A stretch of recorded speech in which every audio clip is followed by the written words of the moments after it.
okullar kapanmasa, açılırsa tek temennimiz o.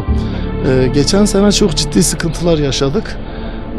Okulların açılıp kapanması, öğrencilerin devamsızlıkta özgür olması, yani velinin isteğine, ihtiyacı şeyine bağlı olması bizi çok derinden etkiledi. Araçlar çalışmadığı halde sigortalarını yaptık, pullarını yatırdık, vergilerini verdik, kaskosuydu vesairesiydi. Bütün bu ödemeleri yaptık. Araçlar çalışmıyordu. Keşke bize de bir yardım imkanı sağlanabilseydi. Arabalar tekstile gitsin. Sonra okula arabanı bırakıp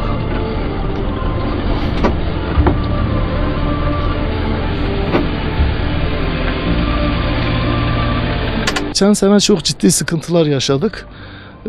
Okulların açılıp kapanması, öğrencilerin devamsızlıkta özgür olması, yani velinin isteğine, ihtiyacı şeyine bağlı olması bizi çok derinden etkiledi. Hiç çalışamadık.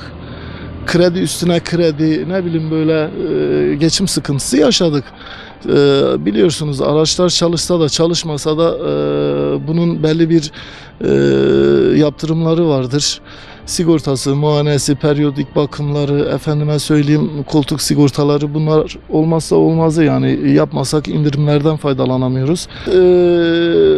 Durum onu gösteriyor ki velilerimiz çok endişeli. Tereddüt içerisinde, verelim mi, vermeyelim mi, okula gönderelim mi, göndermeyelim mi muamması içerisinde yaşıyorlar. İnşallah öyle olmaz. Okullar açılır. Biz de bir ekmek yeriz.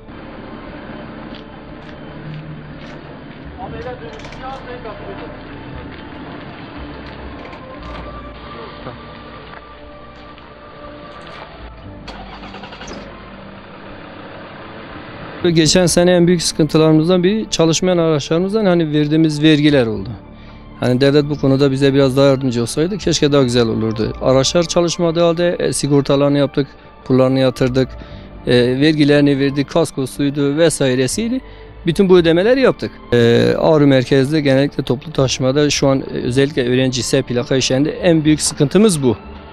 Evrağı olmayan, işte yetkili belgesine sahip olmayan araçlar, sürücü olarak mesela yetki evraklarına sahip olmayan sürücüler araç kullanıyor. Mesela bizim tarafımızdan belirlenen fiyatlar listesinde taşımıyorlar, öğrenciler ucuza taşıyorlar. Bu bir nevi güvensizlik içinde taşınan öğrenciler oluyor. Bunların aslında belirlenip ticari mesela trafikten çekilmesi lazım. Gerçekten de bu işi Ağrı'da yapan çok sayıda araçlar var. İşte plakaları olsun, şoförleri olsun, araçları kullanma biçimleri olsun, bir araçta öğrenciler için bulunması gereken bütün evrakları bulunduruyorlar.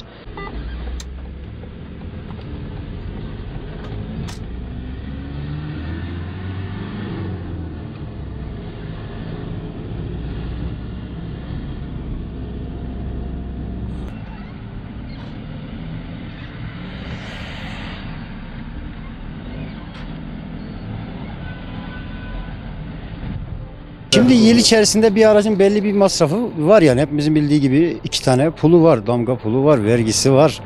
Şimdi sigortası var, sigortalar zaten aldı başını gidiyor. Bunun yanında yağ değişimidir, lastiklerdir, 6 tane lastik değiştiriyorsun, yazlık kışlık. Yani bunlar hepsi masraf. Bir aracın ortalama çalışsın çalışmasın 10 milyar gideri, daha üstü gideri var yani. Zaten geçen sene pandemi vardı, hatta 1,5 senedir. Dört dörtlük kimse çalışmadı. 1 ay çalıştık, 3 ay yattık. Çalıştığımızda zaten alamadık doğru düzgün. Hala alamayan arkadaşlar var. Yani sıkıntılı bir süreç. İnşallah bu sene hayırlısıyla başlar. Herkes ev geçindiriyor, herkesin çoluk çocuğu var.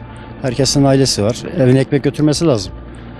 İşte bu şartların iyileşirse, düzelirse çok daha iyi olur tabii yani. Ailelerin dikkat etmesi gereken hususlar öncelikle aracın mesela plakası, S plaka, okul servisi, aracın temizliği, bakımı, gerek şoför olsun gerek personeli olsun, bunlara dikkat etmesi lazım ailenin. Çünkü güvenli bir sürüş için bunlar şart, yani çocuğun daha sağlıklı okula gidip gelmesi için bunlar şart.